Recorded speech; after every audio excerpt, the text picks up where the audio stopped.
The stories I've read usually depicts a weak, heroic main character with his very positive and brave nature, growing as he fights his enemies with his companions while some saves the day, relying on luck and hope that things will go good for their current predicament.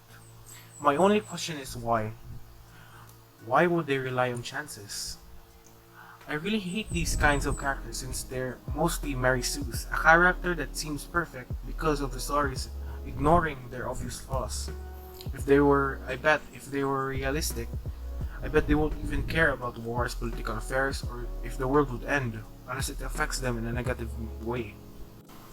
So, I usually like stories that depict the main character as a stoic person who indirectly saves the day with his day-to-day actions, living their life to the fullest and doing everything they could, living in the present and not worrying about the future.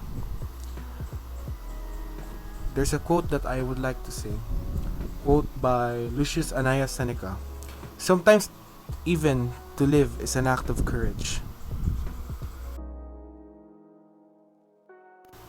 Lucius Annaeus Seneca, a philosopher, stoic thinker, and a striver.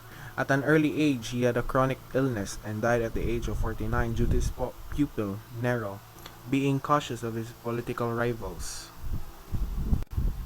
He died drinking poison and submitting himself to his fate. He didn't have a ceremonic burial due to his prior request.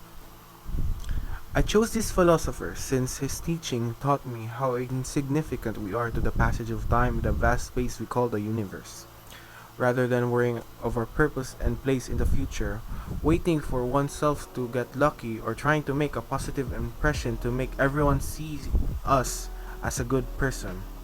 He taught me that it's better to live your life to the fullest and live in the present, since in the end we're all mere specks of dust in the vast space we call the universe.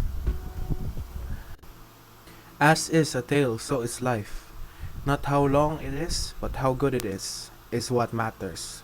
Lucius Annaeus Seneca.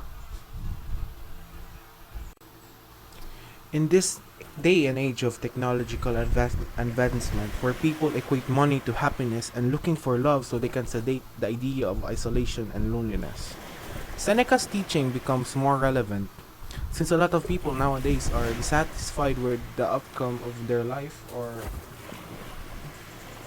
something.